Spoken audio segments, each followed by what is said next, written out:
नमस्कार दोस्तों, मैं आशीष जायसवाल यूनिवर्सिटी ड्रीम के इस यूट्यूब चैनल में आपका हार्दिक स्वागत और अभिनंदन करता हूं।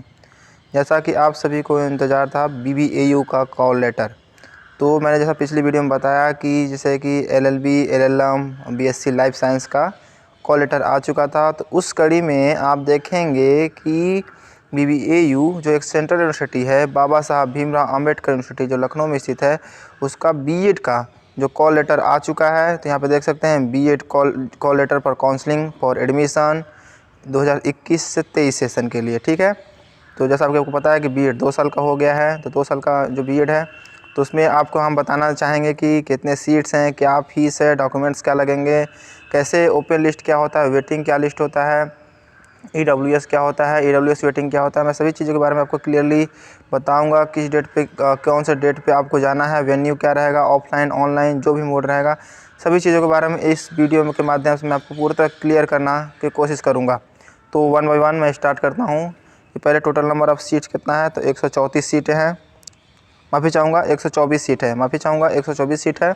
तो 124 सीट है। आपका फ़ी जो है 16,000 है, यहाँ पे दिख रहा होगा। ठीक है, 16,000 फ़ीस है। और उसके बाद जो काउंसलिंग है, काउंसलिंग जो है उसका वेन्यू है डिपार्टमेंट ऑफ एजुकेशन। तो इसका कोई भी मतलब जो B.Ed का काउंसलिंग होगा वह पूर्णतया ऑफलाइन होगा। ध्यान दें, ऑफलाइन होगा, ऑनलाइन नहीं होगा। आप यहाँ पे पढ़ सकते हैं जो लिखा हुआ है कि आपको सोशल डिस्टेंसिंग को फॉलो करना है। यहाँ पर जो लिखा होगा कि social distancing and safety norms issued by the ministry of health government of India. ठीक है ना, तो आपको उसको फॉलो करना होगा। जैसे कि आपको मैंने पिछली वीडियो में बताया है कि LLB हो गया और LLM हो गया और BSc लाइफ साइंस का जो कोर्स है उसके लिए ऑनलाइन ऑफलाइन दोनों प्रक्रियाएँ रखी गई हैं। वहाँ पर गूगल मीट का लिंक दे दिया जाएगा, वहाँ पर दिया गया है, और आप उसे ज्वाइन करके अपना काउंसलिंग ऑनलाइन करा सकते हैं। ठीक है, और ऑफलाइन में उस वेन्यू पे जाकर अभी अपना काउंसलिंग करा सकते हैं। तो अगली प्रक्रिया में मैं बताना चाहता हूँ। ठीक है, आपको यहाँ तक क्लियर हो गया होगा। तो आपको एक चीज़ और जानकारी जैसा कि आप होगा ही कि यहाँ पे 50% सीटें रिजर्व हैं SC ST के लिए, और 10% सीटें EWS रिजर्वेशन लागू होता है। ठीक है ना, तो इस तरह से आप समझ सकते हैं। अब आगे आते हैं वेन्यू जो टाइमिंग क्या होगा। टाइमिंग क्या होगा, तो टाइमिंग है 14 तारीख और 15 तारीख। 14 तारीख और 15 तारीख को विजिट करना है। अब 14 तारीख को कौन जाएगा, 15 तारीख को कौन जाएगा, उसके बारे में मैं वीडियो में आगे बताऊंगा। पहले आप एक लिस्ट देख लें किन छात्रों का हुआ है एडमिशन। तो आप देखेंगे कि ये जो है B.Ed merit list of open category, ये ओपन कैटेगरी का लिस्ट है। ओपन कैटेगरी मतलब ये होता है कि जो लोग SC ST और EWS से नहीं बिलोंग करते हैं वो ओपन कैटेगरी में आ जाएंगे। ठीक है ना, उसके बाद यहाँ पे कोई रिजर्वेशन पॉलिसी नहीं है। SC ST है, EWS है, तो ये रिजर्वेशन पॉलिसी हो गया। आप OBC से हैं, जनरल से हैं, तो एक ही ओपन कैटेगरी में आता है। तो ओपन कैटेगरी में ये जो हैं अनुराग सिंह करके हैं छात्र हैं, इन्होंने रैंक 1 हासिल किया है 336 मार्क्स लाकर। तो इनको बहुत बहुत बधाई यूनिवर्सिटी ड्रीम के टीम की तरफ से कि आपने रैंक 1 हासिल किया है। आपको कंग्रेचुलेसन्स। तो आप इसमें देखेंगे कि 51 छात्रों का नाम है ओपन लिस्ट में। ठीक है ना, ओपन कैटेगरी में जो नाम है, ठीक, तो 51 छात्रों का नाम यहाँ पर है। ठीक है, अब आगे देखेंगे कि अब इसमें ओपन कैटेगरी में वेटिंग लिस्ट आ जाती है। तो वेटिंग का मतलब क्या होता है कि मान लीजिए कि जो 51 में से छात्र जो है 51 छात्रों का जो लिस्ट में नाम आया है वो वेन्यू में नहीं जाते हैं, अपना काउंसलिंग नहीं कराते हैं, कहीं और ले लिए हैं, या उनको ड्रॉप करने का मन है, जैसा भी उनका मन हो वो उनका अपना विचार है। तो अगर वो एडमिशन नहीं लेते हैं तो जो वेटिंग लिस्ट में है रैंक 1 से लेकर 2, 3, 4 इस तरह से इनको मौका दिया जाता है। ठीक है ना, तो इस तरह से आप देखेंगे कि मैं आपको टाइम में बताऊंगा, दिखाऊंगा पूरी तरह कि किस तरह से वेटिंग में भी और मेन लिस्ट दोनों को बुलाया जाता है, किस तरह से बुलाया गया है टाइम को कम बचत करने के लिए, और कम जल्दी से जल्दी काउंसलिंग प्रक्रिया पूरी हो जाए। इसलिए आप देखेंगे कि मेन लिस्ट में 51 बच्चों का नाम है, और वेटिंग में जो ओपन लिस्ट है, ओपन लिस्ट में आपको लगभग देख सकते हैं यहाँ पर 105 छात्रों का नाम दिया गया है। ठीक है, तो जैसे ही वो छात्र अगर नहीं लेंगे तो वेटिंग लिस्ट का स्टार्ट हो जाएगा। और वेटिंग में मान लीजिए ऊपर से 2-3 बच्चों का नहीं लेते हैं तो उनके नीचे मतलब ग्रेजुअली ये धीरे धीरे डिक्रीज होता जाएगा। तो आपका देखेंगे मार्क्स जो 336 से स्टार्ट है, अगर बच्चा ऊपर से नहीं लेगा तो इधर से इन बच्चों को मौका मिल जाएगा। ठीक है ना, तो अगर आप टाइम से नहीं पहुँचते हैं, लेट करते हैं, तो इन छात्रों को मौका इनका डॉक्यूमेंटेशन करा के उनको एडमिशन करा दिया जाएगा। ठीक है, और फी पेमेंट करा के। तो ठीक से आप देख सकते हैं आगे आप आगे देखेंगे इसी तरह से हर कैटेगरी में वो जैसे विविध जो भी कोर्स है, जैसे EWS कैटेगरी होगा, यहाँ पे EWS 10% लागू है तो 10% रिजर्वेशन इनका लागू हो गया, तो इनका हो गया 12 बच्चों को सेलेक्ट कर लिया गया, ठीक है ना। तो 12 बच्चों को ले लिया गया। अब EWS में भी देखिए तुरंत वेटिंग लिस्ट आ जाएगी, क्योंकि अगर मान लीजिए अभी EWS में भी कोई छात्र अगर नहीं लेता है, 1, 2 या 3, 4 जो भी छात्र नहीं लेगा, तो इन बच्चों को मौका तुरंत दे दिया जाएगा। तो ये बच्चे अपना जाकर काउंसलिंग करा के अपना तुरंत अपना एडमिशन की प्रक्रिया पूरा कर लेंगे, ठीक है। तो इस तरह से हो गया। आप इस तरह से SC ST देखेंगे कैटेगरी में, SC ST में भी वेटिंग होगा, एक PWD है, PWD में भी वेटिंग होगा, इस तरह से हो जाएगा, ठीक है। तो आशा करता हूँ आपको ये वीडियो समझ में आया होगा यहाँ तक। तो मैं अब आपको टाइमिंग दिखा देता हूँ कि टाइमिंग क्या है, तो कैसे कैसे काउंसलिंग की प्रक्रिया पूरी की जाएगी। तो 14 तारीख को देखेंगे, यहाँ पर लिखा है ओपन कैटेगरी इंक्लूडिंग PWD, ठीक है ना। तो उनको बुलाया गया है। रिपोर्टिंग टाइम है 9 से 10 के बीच में, ध्यान दें 9 से 10 के बीच में ही आपको जाना है। और उसी दिन सेम टाइम पे देखेंगे वेटिंग लिस्ट में जो ओपन कैटेगरी है, जो वेटिंग लिस्ट में जो बच्चों का नाम था, उनको भी दे दिया गया मौका 12 से 1 के बीच में। तो अगर आप ये छात्र अगर इन जो मेन लिस्ट में नाम है ओपन कैटेगरी में मेन है उनको अगर वो आप नहीं जाते हैं तो इन बच्चों को मौका दे दिया जाएगा, तो इनका एडमिशन की प्रक्रिया पूरी कर दी जाएगी। तो आपको जो सीट है उसमें सीधे सीधे लिखा है कि आप अगर इस डेट को नहीं पहुँचते हैं तो आपका एडमिशन ख़त्म हो जाएगा, आपको इसमें एडमिशन के लिए गारंटी नहीं कर सकते हैं, ठीक है ना। तो अब आगे देखेंगे।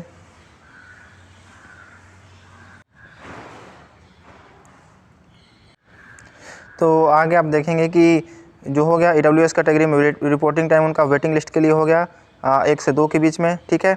अब आप माफ़ी चाहूँगा, EWS कैटेगरी में जो रिपोर्टिंग टाइम है मेन लिस्ट के लिए 1 से 2 के बीच में, 1 बजे से लेकर 2 बजे के बीच में है। और जो छात्र वेटिंग में है उनका 2 से 3 के बीच में है, ठीक है। तो आगे देखिए इसमें कि 15 तारीख को जो रिजर्व कैटेगरी में है और जो PWD में भी रिजर्व है, जैसे PWD SC हो गया, PWD ST हो गया, उन बच्चों का भी रिपोर्टिंग टाइम 15 तारीख को है, 15 तारीख को, ठीक है। और तो उनका टाइमिंग देख लेते हैं हम, टाइमिंग क्या है। तो रिपोर्टिंग टाइम आपका 9 से 10 के बीच में रखा गया है। और जो वेटिंग में है रिजर्व में, जो रेटिंग वाला SC ST हो गए, PWD हो गए, PWD में SC ST जो रिजर्व कैटेगरी के PWD जो हैं, PWD ओपन होता है, PWD SC ST अलग से होता है। तो जो PWD में भी रिजर्व हैं SC ST हैं और जो सिर्फ SC ST हैं और तो उनका टाइमिंग 9 से 10 के बीच में है। और जो वेटिंग लिस्ट में है उनका टाइमिंग 12 से 1 के बीच में रखा गया है। यहाँ पे आप क्लियरली देख सकते हैं, ध्यान दें, इन बातों को बहुत क्लियरली समझें कि अगर आप उस डेट को, उस तिथि के, उस टाइम को नहीं पहुँचते हैं तो आपकी काउंसलिंग को नहीं मान्य किया जाएगा, ठीक है। अब आ जाते हैं डॉक्यूमेंटेशन में। डॉक्यूमेंट क्या क्या लगेंगे, जो महत्वपूर्ण चीज़ है ये कि आप डॉक्यूमेंट क्या क्या लेकर जाना है आपको उस काउंसलिंग वेन्यू में। काउंसलिंग के लिए उस वेन्यू पर आपको क्या लेकर जाने हैं डॉक्यूमेंट्स, तो आप ध्यान दें। तो जो पहला नंबर में मैं इसको बाद में बताऊंगा, पहले इसके बाद 2 से लेकर 14 तक में क्या क्या डॉक्यूमेंट्स लगने वाले हैं। तो पहले आपको फ़ोटो ले लेना है, ठीक है। अपने सभी एजुकेशनल मार्कशीट, मतलब 10-12 के मार्कशीट, एजुकेशनल 10-12 हो गए, ग्रेजुएशन हो गया, अगर न PG किया हुआ है तो PG के मार्कशीट भी ले सकते हैं, उसको लेकर जाना है। अपना कास्ट सर्टिफिकेट, अपने जाति का अगर बेनिफिट ले रहे हैं तो अब उसका कास्ट सर्टिफिकेट लेके जाना है।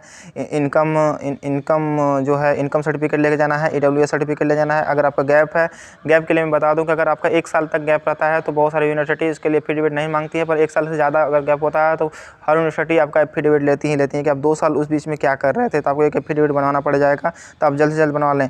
अगर आप मेडिकल बनवाना होगा, जो फिजिकली चैलेंज बच्चे हैं वो अपना कोटा लगाए हैं कि मैं फिजिकली चैलेंज हूँ, तो उनको भी अपना मेडिकल सर्टिफिकेट बनवा के ले जाना होगा।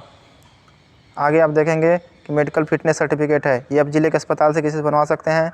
और एक अंडरटेकिंग भरना होगा, 11 नंबर पे देख सकते हैं, 11 नंबर पे लिखा है अंडरटेकिंग, जो होता है कि एंटी रैगिंग। आप किसी भी यूनिवर्सिटी में, मतलब उस यूनिवर्सिटी में आप किसी भी एंटी रैगिंग में भाग नहीं लेंगे, ठीक है ना, किसी भी छात्र का शोषण नहीं करेंगे। तो उसके लिए आपको अपने पेरेंट होता है, एक गार्जियन एक होता है, एक स्टूडेंट का होता है। इसमें मैं अब देखेंगे इसी PDF में जो 23 पेज का है, इसमें आप नीचे देखेंगे तो आपको दिया गया है, उसको आप सीधे प्रिंट कराएं, उसको फिलअप करें और उसको लेकर चले जाएँ। एक स्टूडेंट होता है, एक कॉपी होता है, एक पेरेंट आपके पिताजी हैं तो ठीक है, नहीं तो गार्जियन किसी को बना के उसको भी अब भरवा के उसको जमा करना होता है, ठीक है। अगले में आते हैं, अगर डोमिसाइल अगर आप जम्मू कश्मीर से हैं तो आपको डोमिसाइल ले जाना होगा। आधार कार्ड आपको ले जाना होगा, जो मैंडेटरी है, ये भी रखा गया है। और उसका अगला है 14 नंबर पे काउंसलिंग फॉर्म। मैं काउंसलिंग फॉर्म आपको दिखाऊंगा कि इसी PDF में नीचे दिया हुआ है। तो उस काउंसलिंग फॉर्म को प्रिंट कराना है, उसमें अपना प्यारा सा फ़ोटो लगाकर अपना नाम पता सब भर के, उसमें जो भी चीज़ पूछी गई इन्फॉर्मेशन उसको भर के आपको वहाँ पर उस वेन्यू तक ले जाना है। अब आते हैं कि ये पहला लिखा हुआ है कि बैंक ड्राफ्ट एंड ये क्या है। तो मैं आपको बता दूं कि जैसे ही आप काउंसलिंग प्रक्रिया पूरी कर लेते हैं, सभी डॉक्यूमेंटेशन आपको पूर्ण हो जाती हैं, तो वहाँ पर से 3 कॉपी मिलती है आपकी। 3 कॉपी मिलेगा। क्या क्या मिलेगा? एक बैंक कॉपी होता है, एक स्टूडेंट कॉपी होता है, एक डिपार्टमेंट कॉपी होता है। आप पैसे लेकर जाएंगे, जो 16,000 फीस है, वहाँ पर बैंक में, जहाँ पर कैनरा बैंक है वहाँ पर स्थित है यूनिवर्सिटी कैंपस में, वहाँ पर आप जाएंगे, उस तीनों फॉर्म को भर के उनको दे देंगे, तो वो आपका जो कैश है वो ले लेंगे, पैसे लेंगे आपसे। और उसके बाद आपको वो तीनों पे स्टाम्प करके मुहर मार के बैंक का कि आपने फ़ीस जमा कर दिया है। और उसके बाद एक कॉपी अपने पास रख लेंगे, जो बैंक कॉपी होता है वो अपने पास रिसिप्ट जमा कर लेंगे, एक आपको दे देंगे और एक आपको लाकर अपने जो भी विभाग है, मतलब बीएड में, आप इस या तो बीएड के लिए वीडियो बन रहा है तो बीएड में आपको जमा कर देना होगा। ध्यान दें, 3 कॉपी मिलता है, एक बैंक रख लेती है, एक आप रख लेते हैं, और एक जो होती है यूनिवर्सिटी में जिस विभाग में आप एडमिशन ले रहे हैं उनको देना होता है। ठीक है, तो आशा करता हूँ वीडियो आपको इन्फॉर्मेटिव लगा होगा। अब आ जाते हैं कि आपको वो जो काउंसलिंग फॉर्म और एंटी रैगिंग फॉर्म, तो मैं देखिए स्क्रॉल कर रहा हूँ, आप सीधे सीधे स्क्रॉल करते हुए इसी तरह से नीचे आ जाएंगे इस पीडीएफ फॉर्म में। ठीक है, तो आपको यहाँ पर देखेगा, पहले मैं 1 बाय 1 दिखा देता हूँ कि एंटी रैगिंग फॉर्म क्या है। तो ये देखिए, affidavit by the parent and guardian, आप इसमें पूर्णतः करते हैं कि अगर आप संलग्न पाए जाते हैं तो आपके लीगल एक्शन लिया जाता है, इस तरह से पूरा वेरीफाई लिखा जाता है। और एफिडेविट बाय द स्टूडेंट, ये स्टूडेंट द्वारा भरा जाएगा, आपके द्वारा, जो छात्र आप हैं उनको द्वारा भरा जाएगा। अब ये आ जाता है आपका काउंसलिंग फॉर्म फॉर बीएड, देख रहे हैं यहाँ पर लिखा होगा बाबा साहब भीमराव अम्बेडकर यूनिवर्सिटी, इसको भरना होगा सीधे सीधे। इसमें अपना प्यारा सा फोटो लगाएंगे, अपना नाम लिख देंगे।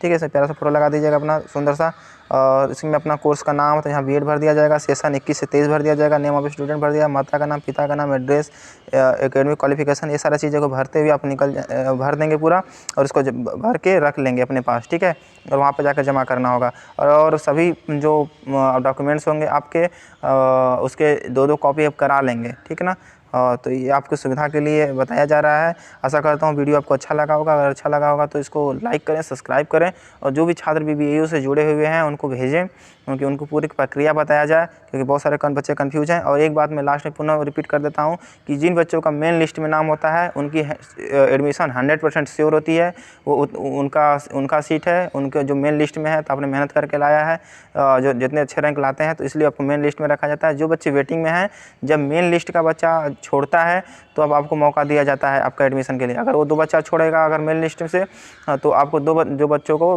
वेटिंग लिस्ट में नाम दे दिया जाता है, तो दो बच्चों को वेटिंग में जो रहेंगे उनका एडमिशन कर दिया जाएगा। तो आपका देख रहे हैं वेन्यू भी टाइमिंग एक ही साथ रखा गया है कि अगर आप नहीं आते हैं तो तुरंत जो वेटिंग वालों को तुरंत मौका देकर उनका एडमिशन प्रक्रिया पूरा कर लिया जाएगा। तो आप वहाँ पर टाइम पर अगर आप एडमिशन लेने के इच्छुक हैं, बीएड करना चाहते हैं और BBAU में आपका नाम आ चुका है, तो आप वहाँ पर उस टाइम पे, उस गिवन समय पे पहुँच जाएं।